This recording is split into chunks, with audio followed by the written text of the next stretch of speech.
Most people say they want to change. Fewer realize what that truly means. Because transformation isn't just improvement, it's death and rebirth. It's letting the version of you that once felt safe slowly die. And that's why most never finish the process. They want new results, but they don't want to grieve the person they used to be. Real transformation starts in discomfort.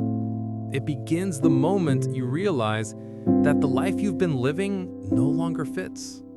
You start questioning your habits, your reactions, your roles. Everything that once made sense starts to feel slightly wrong, like wearing clothes that no longer fit your body. And in that gap between who you were and who you're becoming, there's chaos. Psychologically, self-transformation breaks the brain's need for familiarity. Your mind clings to what it knows, even when what it knows hurts. That's why healing feels worse before it feels better. It's your nervous system panicking. If I'm not this, then who am I? You begin mourning your own patterns, the people you outgrow, the roles that used to define you, the lies you once told yourself just to sleep at night. Transformation is grief disguised as growth. And yet, this grief is sacred, because for the first time, you're not running on autopilot. You're awake. You start noticing when you abandon yourself to please others. You start catching the tone of your own self-criticism. You stop tolerating what once felt normal. This awareness hurts, but it's the pain of muscle stretching after years of stillness. Some people call it healing. Others call it awakening. Psychologists call it cognitive restructuring. But at its core, it's the same. Your brain is rewiring itself to choose truth over survival. You begin to notice how every defense mechanism, sarcasm, withdrawal, perfectionism, was built to protect a younger you. And as you understand it, you stop fighting yourself. You start integrating instead. Transformation is not glamorous. It's lonely. It's sitting in silence with every version of you and realizing none of them were villains, just survivors. You'll feel resistance. You'll miss the comfort of your old chaos. You'll crave familiar pain because at least it's predictable. That's normal. That's your brain saying, change feels like death. And in a way, it is. Every breakthrough kills an illusion. Every boundary buries a false self. But slowly, you start to breathe easier. Your reactions soften. The same old triggers arrive, but this time you respond with awareness, not panic. You begin choosing silence instead of arguments, rest instead of guilt, truth instead of approval. That's what real transformation looks like, tiny rebellions against your old programming. Small moments that say, I'm not who I was yesterday.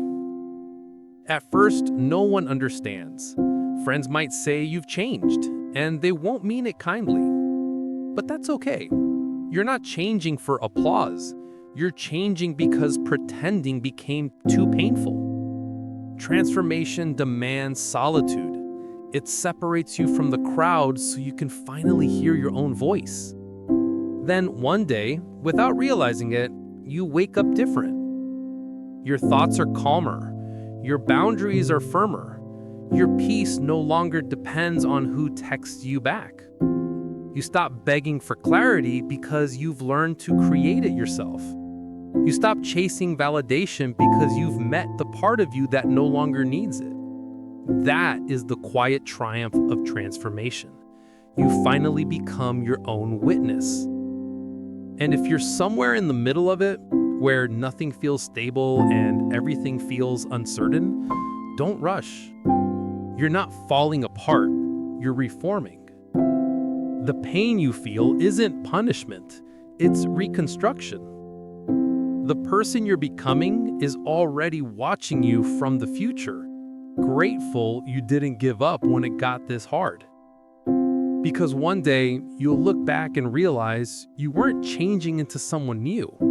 You were simply shedding everything that wasn't truly you. And that is the psychology of self-transformation. Not becoming better, becoming real. Real transformation doesn't announce itself. It doesn't arrive with trumpets or revelation. It creeps in through the small choices you make when no one is watching. It's the moment you pause before reacting. The moment you choose truth instead of comfort. The day you realize peace feels unfamiliar because chaos used to be home. You start noticing how often you used to rush to fix, to prove, to please.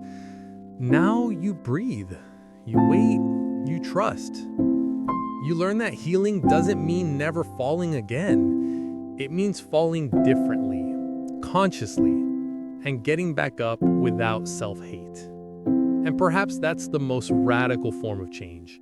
Not a new personality, but a new relationship with yourself. You no longer beg the world to see your worth. You remember it. You no longer chase closure from others. You become your own closure. The psychology of self-transformation is this. You outgrow the need to be saved. You learn to sit with pain until it becomes wisdom. You learn that endings aren't failures. They're the proof that you were brave enough to begin again. And when you finally stand in front of the mirror, you won't see a perfect person. You'll see a survivor who refused to stay the same. That's what transformation really is. A quiet revolution inside the human soul.